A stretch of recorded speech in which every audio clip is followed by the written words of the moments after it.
자, 오늘 요한계시록 10장입니다. 10장이면 이제 요한계시록 거의 반 됐죠. 10장. 10장에는 힘센 천사, 그리고 작은 책, 이런 내용들이 나오는데, 절은 꽤 짧습니다. 10장은 11절까지밖에 되지 않아서 매우 짧지만, 그러나 또 살펴볼 것들이 또 그렇다고 너무 적은 건 아니죠. 자, 보도록 합니다. 힘센 천사와 작은 책, 제가 읽도록 하죠. 내가 보니 다른 힘센 천사가 하늘에서 내려오는데 구름으로 옷 입고 머리에 무지개가 있으며 얼굴은 해와 같고 그의 발은 불기둥 같더라. 그의 손에는 작은 책이 펴있고 오른쪽 발은 바다를 왼쪽 발은 땅을 밟고서 사자가 포효하는 것처럼 큰 음성으로 외치니 그가 외칠 때 일곱 천둥이 소리를 바라더라. 그 일곱 천둥이 소리를 바랄 때 내가 막 기록하려는데 하늘에서 한 음성이 내게 들리며 말하기를 일곱 천둥이 말한 것들을 봉인하고 기록하지 말라고 하시더라. 또 내가 본 그 천사가 바다와 땅 위에 서서 하늘을 향하여 그의 손을 들고 하늘과 그 아래 있는 것들과 땅과 그 아래 있는 것들과 바다와 그 아래 있는 것들을 창조하신 영원무궁토록 살아계신 그분을 두고 맹세하기를 더 이상 지체하지 않을 것이라. 일곱째 천사가 소리를 내는 그날에 그가 나팔을 불게 되리니 그때 하나님의 신비가 그분께서 자기의 종들인 선지자들에게 선포하신 것과 같이 이루어질 것이라고 하더라.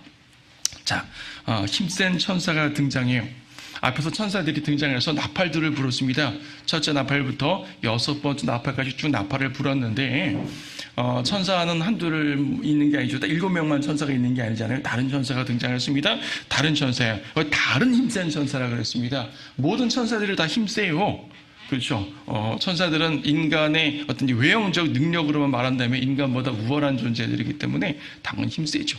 근데 다른 힘센 천사가 등장합니다. 이 힘센 천사가 누군가 그 누군가를 알아보는 게 중요해요. 성경에서 뭐 천사라고 나올 때마다 다 이 천사가 누군가 살펴볼 필요는 없습니다. 첫 번째 천사 나팔 불었다. 천사죠 그냥. 두 번째 천사 나팔 불었습니다. 그냥 천사예요. 여섯 번째 천사 나팔 불고 무슨 일을 수행합니다. 천사예요. 근데 이 천사에 대해서는 살펴볼 필요가 있어요. 왜냐하면 그 묘사가 너무나 독특하거든요. 어떻습니까? 묘사가 어떻습니까? 1절에서 구름으로 옷 입었다 그래요. 머리에 무지개가 있어요. 얼굴은 해와 같고 발은 불기둥 같다고 말합니다. 자, 이러한 천사를 보신 적 있습니까? 성경에서 이러한 묘사를 하는 천사를 보게 되면 예수님과 참 유사해요. 그렇죠? 자, 몇 가지 구절을 한번 찾아봐요. 여기 얼굴이 해와 같다 그랬는데 마태복음 17장 2절에 보게 되면 예수님께서 변형산에 서셨을 때 말입니다. 예수님이 변형산에서 제자들에게 나타나셨을 때 이때도 얼굴이 해처럼 빛났다고 하죠. 마태복음 17장 2절.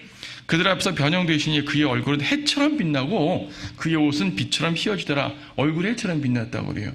옷은 빛처럼 휘어진다고 그럽니다. 근데 계시록에서는 옷이 뭐라 그래요? 구름으로 옷 입었다고 그러거든요. 그러니까 여기서 말하는 구름은 그냥 먹구름이 아닌 거죠. 하얀 구름. 여러분 하늘에 보게 되면 구름 다양하지 않습니까? 제가 언젠가 한번 이제 고속도로를 타고 가는데 맑은 날이었어요. 뭐 여러분 많이 보신 광경이 하늘을 보니까 하늘이 파랗고 예뻐요. 예쁜데 구름이 그냥 하얀 정도가 아니라 구름이 빛이 나는 거예요. 여러분 그런 경우 종종 보였을 거예요. 빛나는 정도로 하얀 구름이죠. 물론 그건 단순한 자연현상일 수 있지만 지금 여기서 나오는 모습은 정말 그렇게 하얗고 빛나는 모습으로 옷을 입었단 말입니다. 구름으로. 특히 구름으로 옷 입었다고 말할 때 구름이라는 것은요, 구약성경에서 항상 하나님의 임재와 연관되어 있어요. 성막을 구름이 가득 채웠잖아요. 출애굽기 40장 보게 되면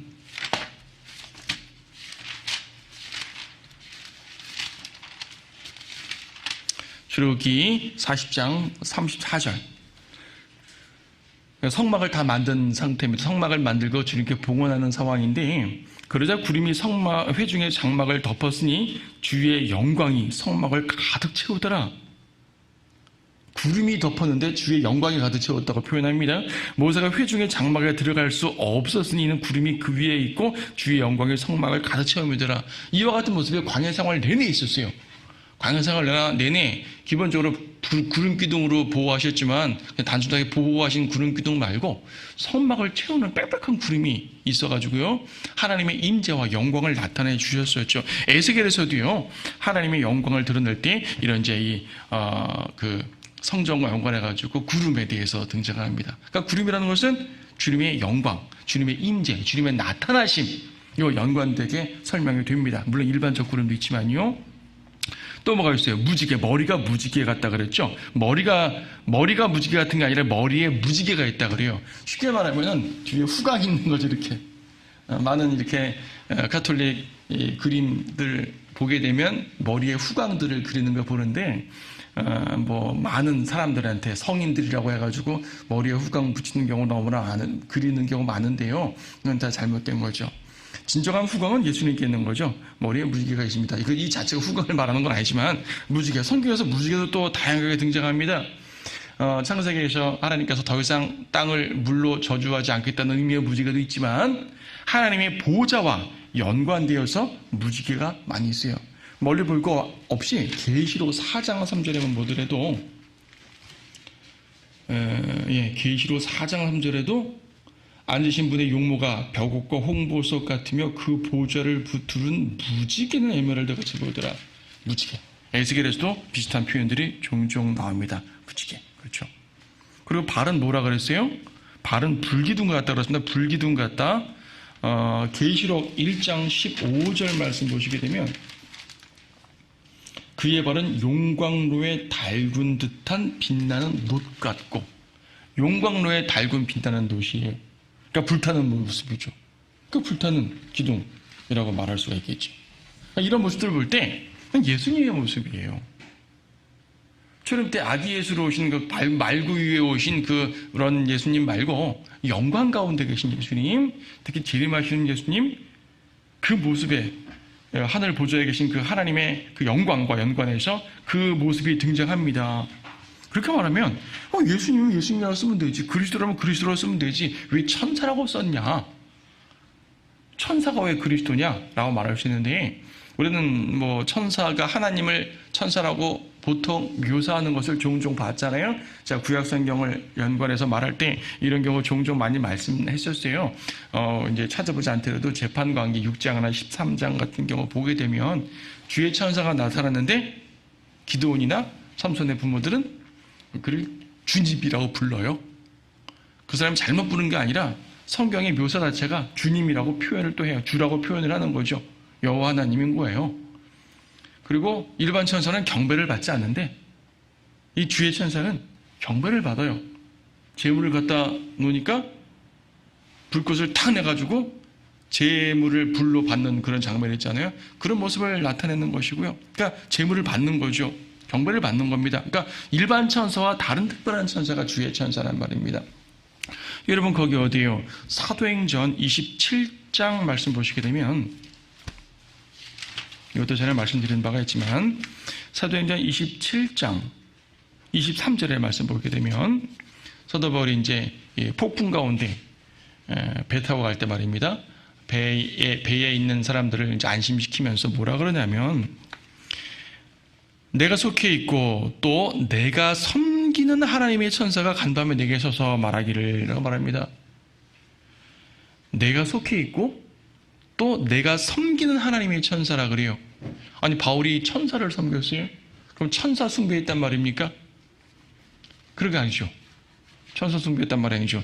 예수 그리스도를 이렇게 표현을 해요. 이런 표현이 신약에 또 있습니다. 갈라디아서 4장 14절 보게 되면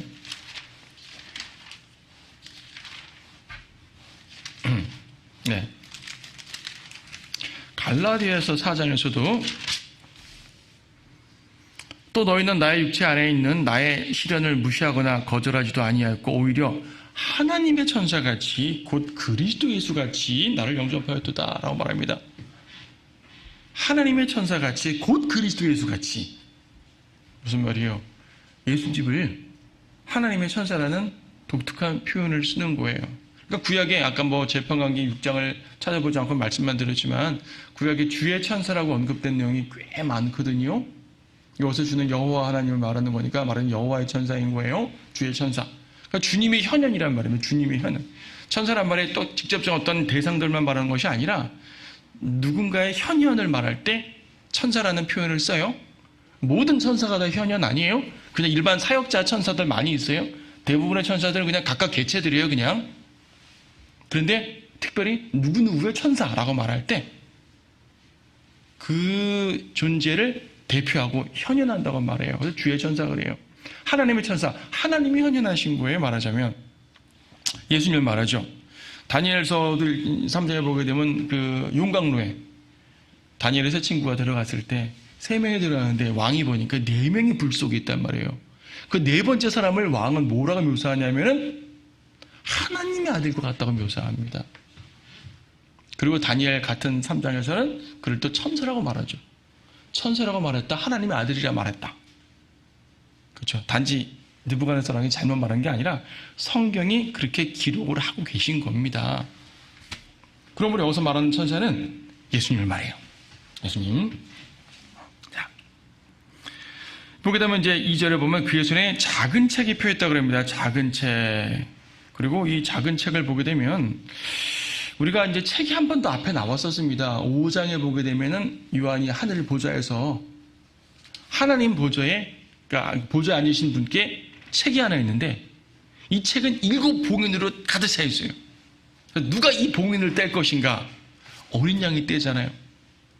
가지고 계시록 6장을 보게 되면은 어린 양이 봉인을 하나 뚝 떼고 또 하나 떼고 또 하나 떼고 봉인을 뗀단 말이 그 책에서 봉인을 뗀단 말이에요. 요한계시록 5장 1절. 또 내가 보좌에 앉으신 분의 오른손에서 한 권의 책을 보았는데 안팎으로 기록되었고 7 인으로 봉해졌더라. 책이에요, 책. 그냥 7 봉인이 아니라 책을 봉한 봉인이에요. 이 봉인을 하나하나 떼면서 계시를 밝혀 보여주시는 거란 말이죠. 자, 그런데 이미 봉인이 다 띄워졌어요. 근데 또 책이 있습니다. 같은 앞에서 말한 책과 같은 책인가? 다른 책인가? 이 책은 뭐지? 자, 이 책은 우리 뒤에 8절을 설명할 때 다시 한번 설명드리도록 하고 잠깐 요거는 덮어두고 이어서 보도록 합니다. 자, 오른손 책이 있어요. 책이 있습니다. 그리고 오른쪽 발은 바다를, 왼쪽 발은 땅을 밟습니다. 꽤 큰 천사인 거죠. 환상 중에 보는 거니까. 한쪽 발은 바다를 탁 밟고 한쪽 발은 땅을 밟았어요. 해안이라는 걸 알 수 있는데 여기서 바다라는 얘기는 성경 특히 이제 계시록 예언의 의미에서 바다를 말할 때는 지중해를 말해요. 그리고 발로 땅은 당연히 이스라엘 땅을 말하겠죠. 그러니까 오른발은 바다를 지중해를 밟고 왼발은 이스라엘 땅을 밟았어요. 그러면 밟은 위치, 이 천사가 이 예수님이 서신 위치가 알겠죠. 이스라엘 땅을 중심으로 한 그 주변 지중해 바다 고기예요. 거기 딱 서 계신 겁니다, 지금.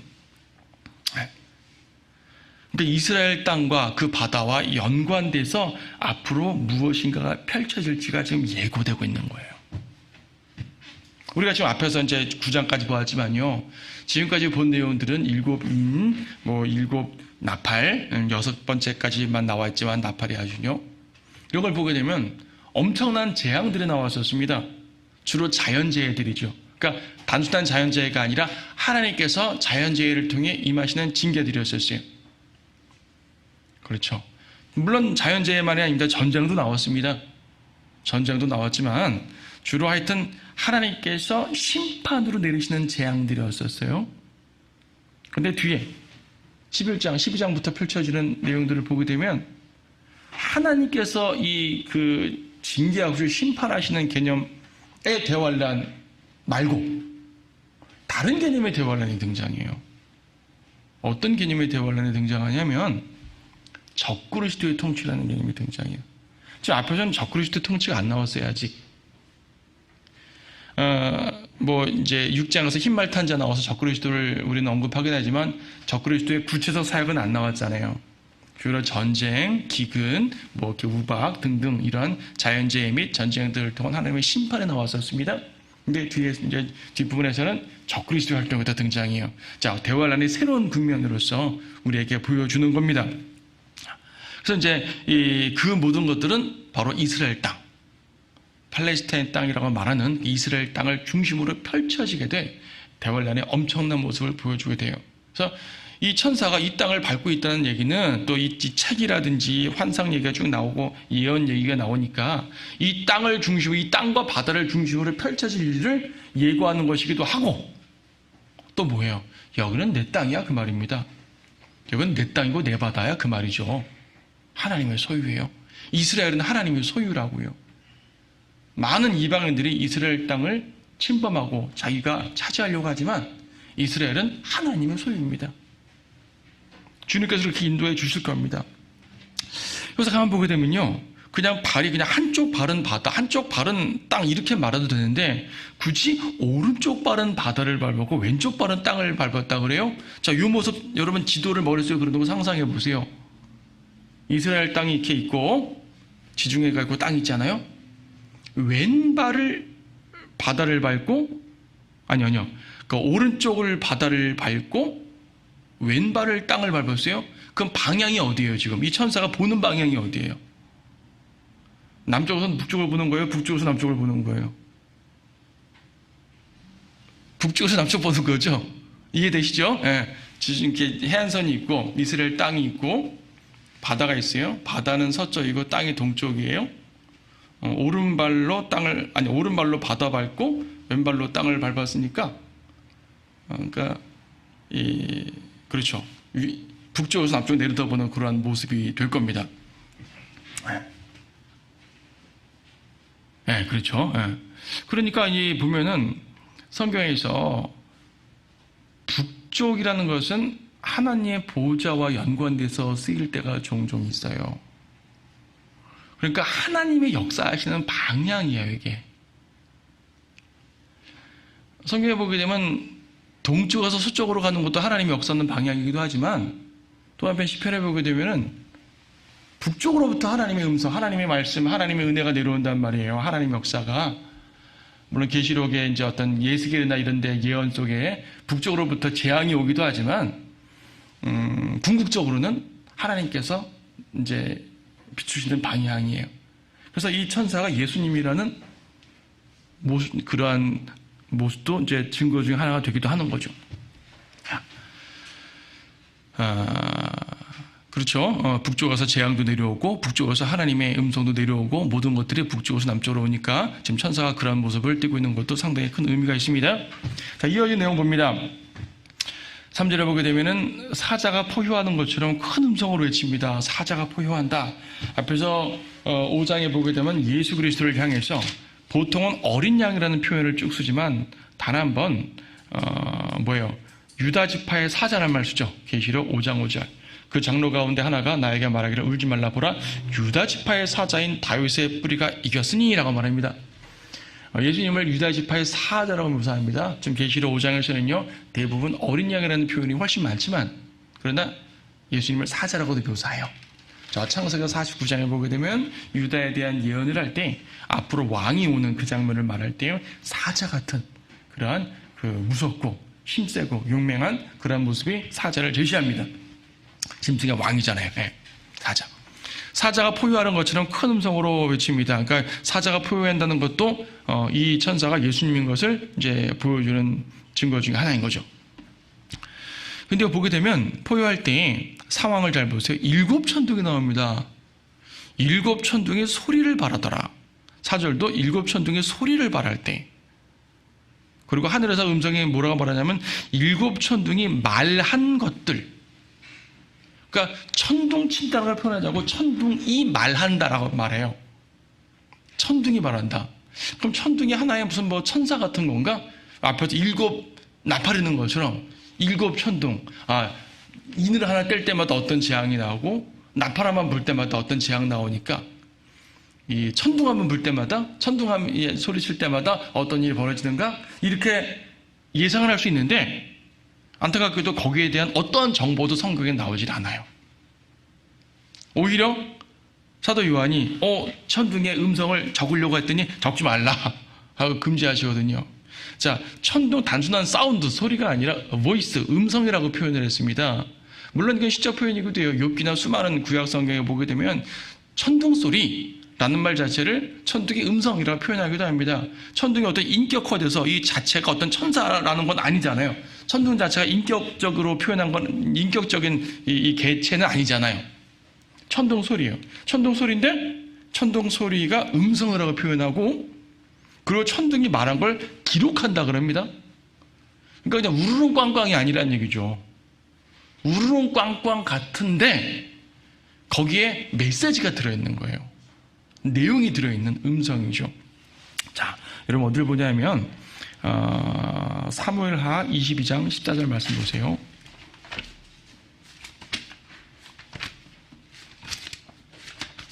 사무엘하 22장 14절 말씀 보게 되면 다윗이 마지막으로 예언한 내용인데요. 주께서 하늘로부터 천둥을 바라셨고 지극히 높으신 분께서 음성을 내셨다고 합니다.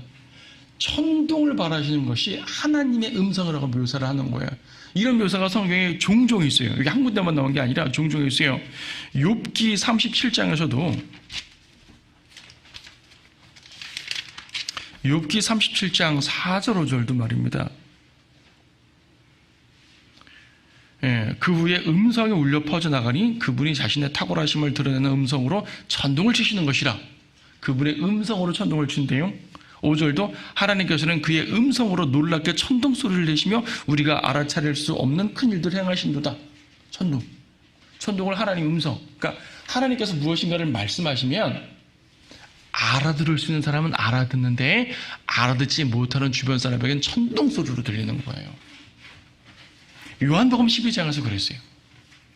요한복음 12장에서 하늘에서 음성이 나왔거든요. 이는 내 사랑하는 아들이요. 음성을 내셨습니다. 음성을 내셨는데 주변 사람들은 그것을 천둥소리 같다라고 묘사를 하죠. 요한복음 12장 몇 절이에요? 29절. 요한복음 12장 29절.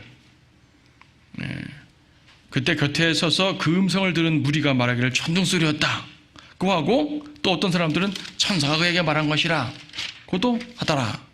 그렇죠.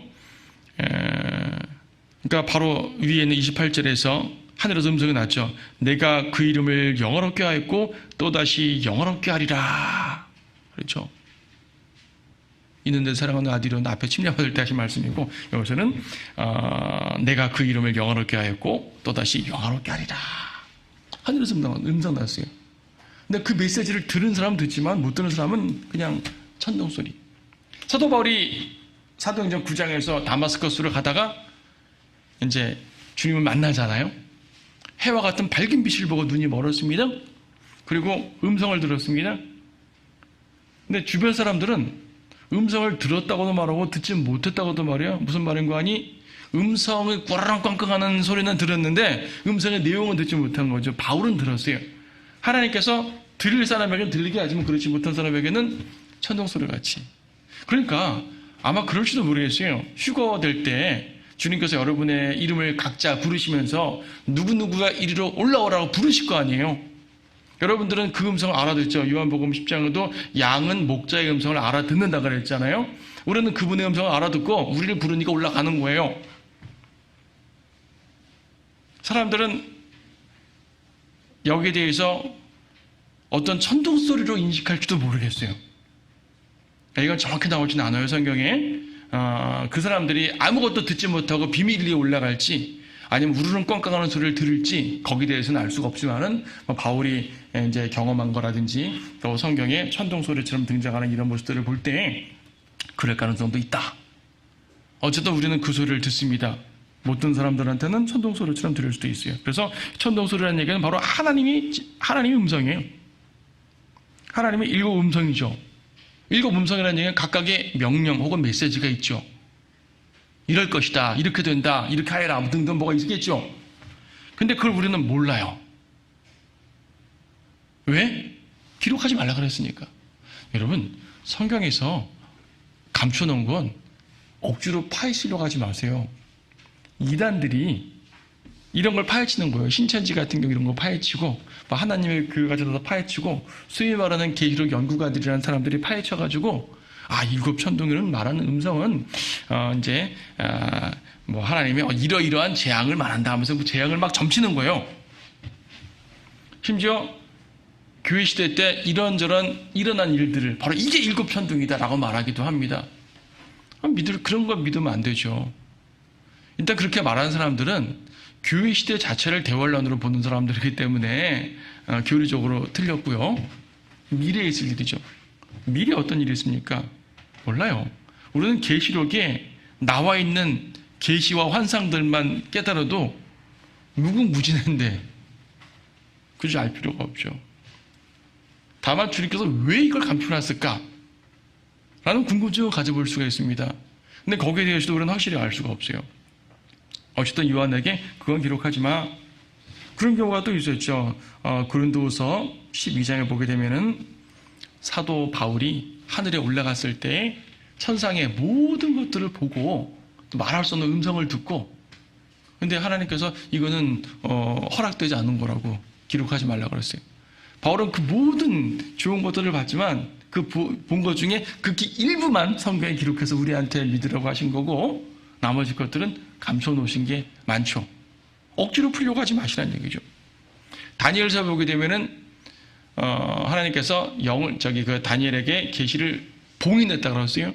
근데 봉인한 계시 중에 많은 것들이 지금 계시록에서 열렸어요. 근데 계시록 내에서도 봉인된 게 있어요. 그럼 우리는 알 수가 없는 거죠. 자, 모르는 거는 덮어두고 이어서 나가는 것이 좋습니다.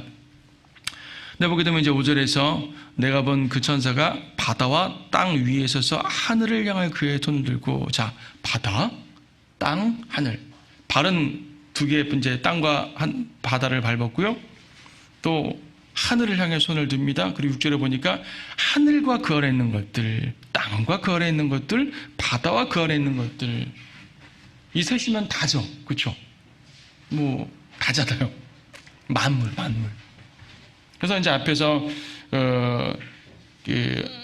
이제 2절에서 땅과 바다를 밟은 것은 이스라엘 땅과 바다 예언과 연관해서 우리는 이해를 했지만, 5절 6절에서는 그 모습 자체가 창조주 하나님으로서의 모든 것들을 갖고 있는 그 권세를 또 우리가 인식할 수가 있는 거죠. 직접 그렇게 말씀하지 않습니까? 그 안에 있는 것들을 창조하신 영원무토로 살아계신 그분을 두고 맹세하기를 이렇게 말합니다. 창조하신 하나님, 창조주 하나님. 창조주 하나님은 전능하시는 하나님이라는 얘기고, 주관하시는 하나님이라는 얘기고, 심판하시는 하나님이라는 얘기입니다. 만물의 주인이라는 얘기죠. 지금 우리는 그분을 주님이라고 부르지만 세상 사람들은 그분을 주님이라고 부르지 않잖아요. 하지만 사실은 하나님은 그들에게도 주인이란 말이에요. 모든 만물의 주인입니다. 그들이 인정하지 않을 뿐이지. 그래서 심판을 받게 되겠죠. 자, 하나님의 창조주 되심과 영원하심을 강조했습니다. 이건 앞에 5장에도 자주 나오고요. 그래서 우리가 하나님께 찬송을 들을 때 그분의 창조주 되심과 영원하심, 물론 구속주 되심도 찬양하지만 이런 부분들을 항상 찬양할 수 있어야 돼요. 아까도 찬송 불렀잖아요. 주님의 높고 위대하심을 내 영혼이 찬양하네. 예, 주님 모든 만물을 창조하신 하나님이십니다. 6절 끝에 보니까 그 천사가 맹세합니다. 더 이상 지체하지 않을 것이라. 이게 무슨 말이에요? 뭘 지체하지 않는다는 말이에요? 이제 종말이 드러난다는 얘기죠. 끝을 내겠다 그 말입니다. 쉽게 말해서 끝을 내겠다 그 말입니다. 곧 끝난다는 말. 그러니까 이 시점에 지금 계시록 10장에 뭐 사도 요한은 환상을 차근차근 봤지만 이 환상이 일어나는 시점을 굳이 찾는다면 대환란 끝 무렵이라고 볼 수가 있겠죠. 뭐 대환란 몇 달 전인지 이런 것까지는 몰라요. 뭐 한 달 전인지 뭐 10달 전인지 5개월 전인지 뭐 1년 전인지까지는 모르지만, 그러니까 대환란 7년 중에 후 3년 반. 후 3년 반 중에 아마 중간 정도는 지난 정도가 아닌가 싶습니다. 하여튼 후 3년 반, 최소한 후 3년 반에 있었던 내용이고요. 얼마 후에 모든 걸 끝내겠다는 그런 말입니다. 곧 다 끝난다는 말이죠. 더 이상 시간이 없다는 말이기도 합니다. 그러니까 지금 이제 9장에서 6번째 나팔이 불었고 11장에서 7번째 나팔이 부릅니다. 7번째 나팔이 불 때는 완전히 끝이에요. 주님 재림이에요. 11장 15절, 그 후에 7째 천사가 나팔을 부니 하늘에서 큰 음성들이 있어 말하기를 이 세상의 나라들이 우리 주와 그의 그리스도의 왕국들로 되어서 그분의 영원무토로 통치하시리라. 주님이 세상의 왕이 되어 통치한다는 말, 재림한다는 말씀 아니겠어요? 7째 천사가 나팔 불면 다 끝나는 거예요. 근데 지금 6번째 천사와 7번째 천사의 나팔 사이에 지금 십장이 있는 것이고, 이건 이제 상황을 보여주는 삽입장이라고도 말하지만 시점도 그때쯤 시점이라고 우리는 볼 수가 있는 거예요. 여기서 7절에서 말했지 않습니까? 7째 천사가 소리를 내는 날들에 그가 나팔을 불게 되리니, 그러니까 11장 좀 전에 봤던 15절이요. 7째 천사 나팔 부는 그때 모든 게 다 밝혀진단 말입니다. 하나님의 신비가 그분께서 자기의 종들인 선지자들에게 선포하신 것과 같이 이루어진다. 그때 다 이루어진다. 지금 봉이 났는데 요한이 기록하려고 그러니까 지금 기록하지 마. 7편 동안 기록하면 안 돼. 근데 알아야 되지 않습니까? 이때 다 드러날 거야. 마지막에 다 알게 될 거야. 이거죠. 그때 모든 걸 다 밝히 알게 됩니다. 그래서 우리는 지금 고린도전서 13장도 말한 것처럼 유리로 보는 것처럼 희미하게 보이는 거예요. 그렇죠? 이 투명 막을 통해 보는 거란 말입니다. 근데 그날은 밝히 보게 된단 말이죠. 지금은 유리가 참 맑지만 옛날엔 유리가 그렇게 맑지 못했어요. 희미했어요. 근데 걷어치고 밝게 보게 된다는 말씀입니다. 그래서 아직까지 우리가 다 알지 못하다 다만 계시되어 있는 것만, 주님께서 밝혀주신 계시만 찾아보면 됩니다. 이 천사가 나타나는 시점이 중요하다고 그랬는데 그리스도라고 그랬잖아요. 근데 그리스도께서 나타난다면은 휴거때는 공중에서 우리를 부르시려 나타나실 것이고, 지상재림 때는 주님이 땅에 탁 내려오시는 거 아니에요. 그때는 악인들 멸하시고 만왕왕이 되시는 거죠. 근데 이때 나타나는 건 뭐죠? 환란이 끝나고 하늘로부터 흰발타가 쫙 내려오셔가지고 멋지게 쫙 등장하셔야 되는데, 환란 중간에 특별하게 나타나신다는 그러한 암시를 우리가 보는 거예요. 환란 중간에. 그러니까 환란 후반부 어느 시점에서 그리스도께서 현현한다. 천사로 묘사했잖아요. 그러니까 현현이에요. 그러니까 출애굽 때처럼 육체를 딱 가지고 어린아이로 탄생한 게 아니라, 지상재림처럼 흰말 타고 완전히 딱 내려오시는 게 아니라, 구약시대처럼 현현하심으로써 특별한 방법으로 보이는 거죠. 특별하게. 왜 그렇게 보일까요? 아마도 이스라엘이 지금 이제 환란을 견디니까 얼마나 힘들겠어요. 환란 못 견디고 짐승 받으려고 막 그러고, 짐승에게 막 넘어가려고 막 그런 사람들이 한둘이 아닐 거 아니겠어요. 근데 믿음을 지키려고 하겠고, 그렇죠? 예, 고통이죠. 그들을 이끄시는 겁니다. 내려와서 그들을 이끄시고 믿음과 인내로 끝까지 견디는 유대인들을 도우시는 겁니다. 히브리서 9장 28절 보게 되면 자기를 바라는 자들을 구원하시려고 두 번째는 죄 없이 나타나신다는 표현이 있는데, 매우 특별한 표현이고 그 구절은 다음에 한번 자세히 설명드려야 될 것 같지만은, 어쨌든 지금 주님께서는 자기를 바라는 유대인들을 구원에 이르게 하시려고 특별한 방법으로 현현하십니다. 그러니까 아마도 지상재림 전 특별한 방법으로 현현하셔서 유대인들을 돕는 모습을 볼 수 있어요. 이거는 여러분 암시예요. 암시. 직접적 계신 사실 아니에요. 왜냐하면 요한계시록 10장에서 천사를 본 거는 사도 요한이 환상 가운데 그 천사의 모습을 당시에 본 거지, 천사가 그때 나타날 것이다 라는 말이 아니거든요. 문맥의 흐름이 그렇습니다. 하지만 이런 특별한 표현들을 쓴 거 볼 때 우리는 그럴 수 있겠구나 라고 우리는 알게 되는 거예요. 가장 확실한 것은 공중에서 우리를 불러들이는 휴거와 지상으로 내려오시는 지상재림, 이게 가장 확실한 것이고, 이 부분은 특별한 부분으로 우리가 남겨뒀으면 좋겠어요. 자, 마지막 부분 간단히 봅니다. 8절. 또 내가 하늘로부터 들은 그 음성이 내게 다시 말하여 이르기를, 가서 바다와 땅 위에 서 있는 그 천사의 손에 펴놓은 작은 책을 가지라고 하더라. 그래서 내가 그 천사에게 가서 그에게 말하기를, 그 작은 책을 내게 주소서라고 하였더니 그가 내게 말하기를, 집어서 먹어버리라. 내 배에는 쓰겠지만 내 입에는 꿀처럼 달 것이라고 하더라. 그래 내가 천사의 손에서 그 작은 책을 가지다가 먹으니 내 입에는 꿀처럼 다나 먹고 나니 내 배에는 쓰더라. 그때 그가 내게 말하기를, 내가 많은 백성들과 민족들과 언어들과 왕들 앞에서 다시 예언해야 하리라고 하더라. 자, 그 책, 아까 말했던 책, 그 책을 먹으래요. 받아서 먹으랍니다. 앞에서 말한 것처럼 5장에 있는 안팎으로 다 기록된 책, 7개 봉인된 책은 이미 봉인을 떼었어요. 이 작은 책은 무엇인가? 아마 앞에서 봉인된 그 책일 수도 있어요. 근데 그냥 책이 아니라 작은 책이라 말하고 보니까 좀 다른 것 같긴 해요. 말하자면 7봉인은 떼어진 전체적인 계시는 풀렸지만 아직 남아있는 몇 개의 작은 일부분을 보여주는 걸 수도 있어요. 어쨌든 대환란의 예언이라는 점에서는 5장의 책과 10장의 책이 같은 걸 수도 다를 수도 있지만 유사한 건 맞다. 이제 대환란의 계시를 말하는 것이라는 것은 유사합니다. 그래서 이 책이 정확히 뭐냐? 그럼 몇 장, 계시록 10장, 11장, 12장 몇 장을 기록한 내용이냐? 이렇게까지 말할 필요는 없고요. 대환란 전체를 기록하는 내용이라고 이해를 하시면 되겠습니다. 영적으로 적용하게 되면 성경 자체.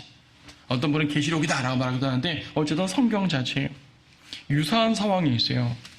유사한 상황이 에스겔서 2장 말씀인데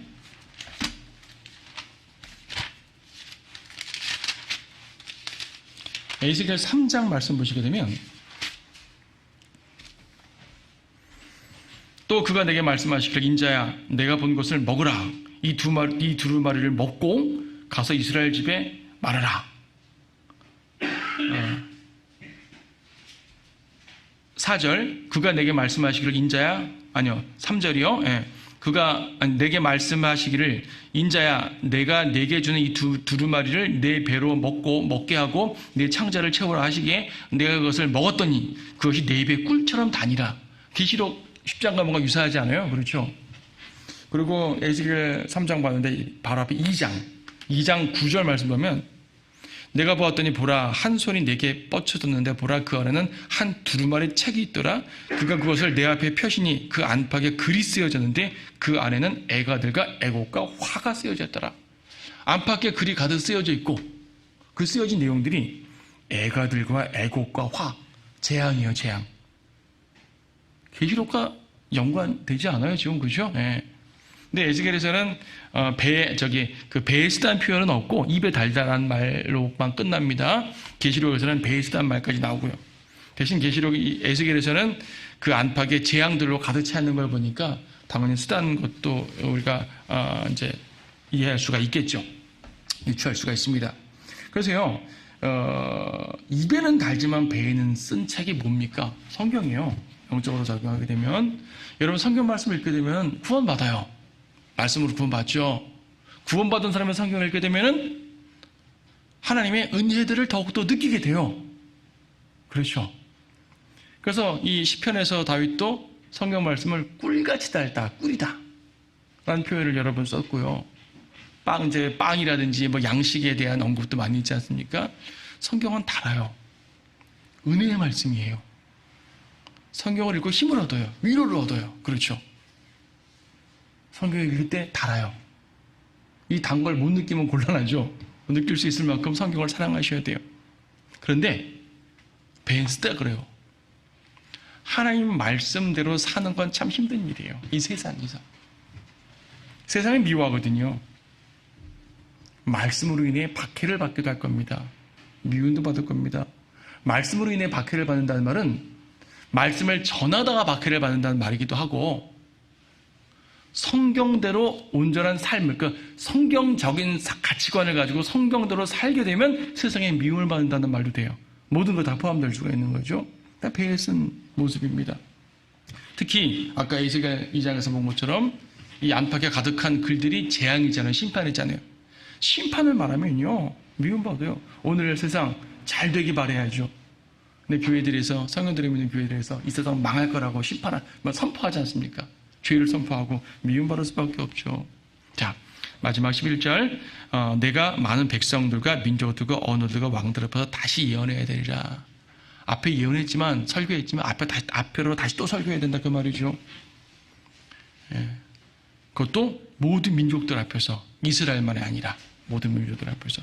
요한이 예언하는 것은 기록으로 예언하는 거긴 하지만 뒤에 기록한 내용들이 많이 나오죠. 예, 기록으로 예언합니다. 그래서 아까 말한 것처럼 9장까지의 이 계시록 예언의 국면은 하나님의 심판의 개념이 컸는데 11장 이후에 펼쳐지는 이 대환란의 국면은 적그리스도의 통치와 연관되어 있어요. 전에 한번 계시록 시작할 때 말한 바 있습니다. 대환란이라는 개념은 두 가지 개념이다. 하나님의 재앙, 심판이라는 개념에서 대환란의 개념이 있고 적그리스도의 통치라는 개념에서 대환란이다. 두 경우 모두 끔찍한 대환란인 거예요. 계시록이 이 두 국면을 모두 말하거든요. 아마도 새로운 국면으로 전환한다는 그런 전환적인 모습을 보여주기도 하지만 어쨌든 우리는 이러한 것들을 볼 때 요한은 선지자로서 하나님의 말씀을 전달하고 예언을 하면서 미래에 있을 일들을 우리에게 전달해 줍니다. 우리는 계시록을 통해서 우리는 직접 관계없어요. 우리는 휴거돼서 이 장면을 못 보니까 하늘에서 볼 줄 모르겠지만 어쨌든 우리는 땅에서 이 장면을 못 봐요. 올라가니까. 대신 이런 것들을 우리에게 알려주시고 우리에게 공부하라고 하신 이유는 뭐냐면 이 세상이 끝이 다가왔다. 경고하라. 그들에게 복음을 전하고 또 마지막 때가 가까웠으니 우리가 어떻게 살아야 될 것인지를 주님 안에서 자세를 잡아야 되고 주님을 따라가야 되겠습니다. 어쨌든 하나님의 말씀을 통해 우리에게 그분의 계시를 주시는데 그 계시를 온전히 받아서 예수 그리스도만을 발견하고 예수님만을 따르는 여러분들이 됐으면 좋겠습니다.